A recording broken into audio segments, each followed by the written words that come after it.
Most welcome to Anusri English channel. This is Anpa Mathur here. Guys, today's topic is that how to start thinking in English language. English भाषा में हम सोचना start कैसे करें. Guys, as we all know that we all are surrounded with Hindi language. हम सब हिंदी भाषा से, हिंदी भाषी क्षेत्र से हम सब सराउंडेड घिरे हुए हैं. And from morning to evening, सुबह से शाम तक वी लिसन हिंदी, हिंदी सुनते हैं, वी स्पीक हिंदी, हिंदी बोलते हैं, वी वॉच हिंदी, हिंदी देखते हैं. So guys, how is it possible, संभव कैसे है कि we will begin to think in English language, हम इंग्लिश भाषा में सोचना स्टार्ट कर दें. क्योंकि पीपल का कहना है, लोगों का कहना है कि when you want to be the master of this language, आप इस लैंग्वेज का मास्टर बनना चाहते हैं, then just stop translating. Translate करना बंद कीजिए, think in English and speak. English में सोचिए और बोलिए. तो गाइज, मैं आज के वीडियो में इस बात को क्लियर करूंगी कि आखिर वे क्या चीजें हैं, वे क्या सिचुएशंस हैं जिनके बेस पे हम भी इंग्लिश में सोचना स्टार्ट कर सकते हैं. क्योंकि हम हिंदी भाषा से बिलोंग करते हैं, हिंदी भाषा से घिरे हुए हैं, फिर भी हम इंग्लिश में सोचना स्टार्ट कर सकते हैं.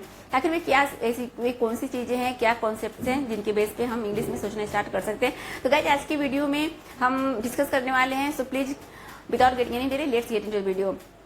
गाइस, आज का जो टॉपिक है कि हम कैसे इंग्लिश में सोचें.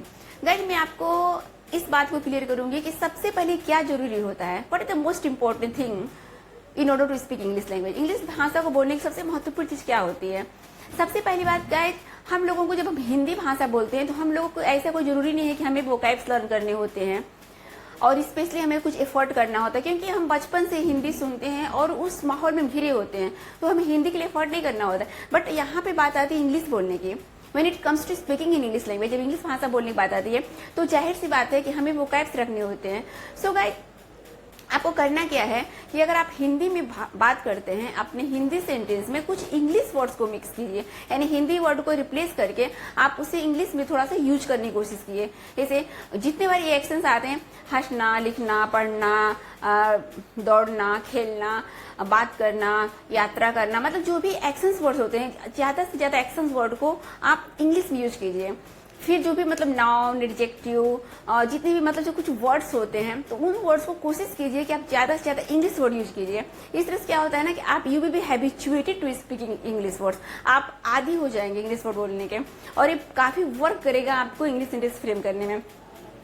गाइस, मैं आज आपको बता रही हूँ, मैं आपके साथ शेयर कर रही हूँ कि किस तरह से हम इंग्लिश में सोच सकते हैं. Guys, if I talk about me, यदि मैं अपने बारे में बोलूँ तो फिर आई वाज कंप्लीट बिगिनर. जब मैं बिगिनर थी and I didn't know how to speak, मुझे नहीं पता था कि इंग्लिश कैसे बोली जाती है, how to speak in English language, English भाषा कैसे बोली जाती है.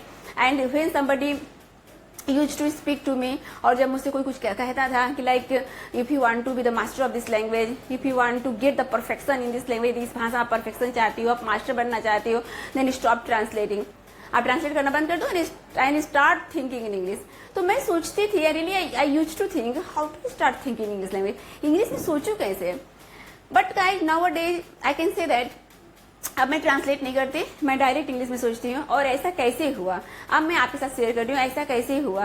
गाइस, सबसे पहले मैंने अपने वोकैब पे वर्क किया. एक्चुअली मतलब मैं जो भी हिंदी सेंटेंस में बोलती थी, जो भी सेंटेंस में बोलती थी, उसमें मैं ज्यादा से ज्यादा इंग्लिश वर्ड को यूज करती थी. इस तरह से मैं I was habituated to speaking in English words. English word बोलने की मैं आदी हुई, और उसके बाद से मैं अकॉर्डिंग सिचुएशन अपने सेंटेंस को फ्रेम करती थी. सपोज दैट मैं आपको बताती हूँ कैसे थिंकिंग की जाती है. माना कि आप प्रेजेंट में से, सपोज दैट आप कहीं बैठे हुए हैं, आप गार्डन में हैं, या आप अपने कॉलेज में हैं, आप क्लासरूम में हैं, आप अपने स्कूल में हैं, या फिर आप अपने घर पे ही हैं. तो आपके आसपास बहुत सारी चीजें घटित होती हैं. तो जो चीजें घटित होती हैं उनको आप तो रैंडमली हिंदी में सोच लेते हैं कि बच्चा खेल रहा है, मेरे पापा टीवी देख रहे हैं, या न्यूज़पेपर पढ़ रहे हैं, या फिर फोन पे किसी से बात कर रहे हैं, मेरी मम्मी खाना बना रही हैं, या मेरा भाई मोबाइल चला रहा है. तो इस तरह से आप अपने माइंड में सोच लेते हैं. और यहाँ पे अलग से एफर्ट नहीं करना होता, क्योंकि बचपन से तो हमको हिंदी बोलनी आती है. लेकिन यहाँ बात आती है इंग्लिश बोलने की, तो हमें क्या चीज है, कैसे हम सोचे इंग्लिश में. तो गाइज, आपको अपने दिमाग में कॉन्सेप्ट रखना होगा. कॉन्सेप्ट बेस्ड आपको इंग्लिश बोलनी होगी. कॉन्सेप्ट ये रखना है कि जब भी प्रेजेंट में चीजें चल रही हैं तो वहां पे आपको प्रेजेंट कंटिन्यूअस के साथ आपको वर्क करना होता है. यानी कि आप subject, is, am, are in form of verb then object लगा के आप अपने सेंटेंस को फ्रेम कर सकते हैं। जैसे मेरे पापा टीवी देख रहे हैं, तो आप यहाँ पे ट्रांसलेट नहीं कीजिए, आप जस्ट कीप इन माइंड कि मुझे इंग्लिश में सोचना है और ये चीजें चल रही हैं, ये प्रेजेंट की चीजें हैं, अभी कंटिन्यू है। तो आप रैंडमली बोलिए my father is watching television, मेरे पापा टीवी देख रहे हैं, या फिर my father is reading newspaper, मेरे पापा न्यूज़पेपर पढ़ रहे हैं, या my father is talking on phone, मेरे पापा फोन पे बात कर रहे हैं। माई मदर इज कुकिंग, मेरी मम्मी खाना बना रही है in the kitchen. My brother is operating mobile, मेरा भाई मोबाइल चला रहा है। My sister is reading books, मेरी बहन किताबें पढ़ रही हैं। तो इस तरह से गाइस आप जो चीजें आपके आसपास घटित हो रही हैं उसको प्रेजेंट कंटिन्यूअस उन चीजों को रखिए और आप think in English and speak in English. तभी हो सकता है जब आप कॉन्सेप्ट बेस्ड काम करेंगे। प्रेजेंट में आप जो एक्टिविटी आप ऑन डेली बेसिस करते हैं, जैसे मैं सुबह में जगता हूँ, I get up early in the morning, I brush my teeth, I take bath, I worship to God, I go to school, I attend my classes, I take my lunch, I come back from my school, I go for tuition। तो इस तरह से सुबह से शाम तक on daily basis जो भी एक्टिविटी आप कर रहे हैं, इसको आपको हिंदी में नहीं सोचना है। आपको दिमाग में कॉन्सेप्ट रखना है कि सुबह से शाम तक जो भी एक्टिविटी आप करते हैं आपको प्रेजेंट इंडेफिनिट में ही रख के उसे बोलना है। तो गाइस ये तभी पॉसिबल है कि हम कैसे इंग्लिश में सोचें और कैसे इंग्लिश में बोले, इसके लिए आपको कॉन्सेप्ट अपने दिमाग में रखना है। अगर आप प्रेजेंट जो चीजें आपके आसपास चल रही हैं उसको इंग्लिश में सोचने के लिए to think in English you have to go with present continuous साथ चलिए। जो चीजें आप रेगुलर करते हैं ऑन डेली बेसिस उसके साथ आप प्रेजेंट इंडेफिनिट में रखिए और इस तरह से आप भी इंग्लिश में सोचना स्टार्ट कर सकते हैं और इंग्लिश में बोलना स्टार्ट करते हैं। अब एक बात और है, आप अधिक से अधिक जो आप हिंदी के वर्ड्स बोलते हैं उसको रिप्लेस कीजिए, इंग्लिश वर्ड्स में रिप्लेस कीजिए।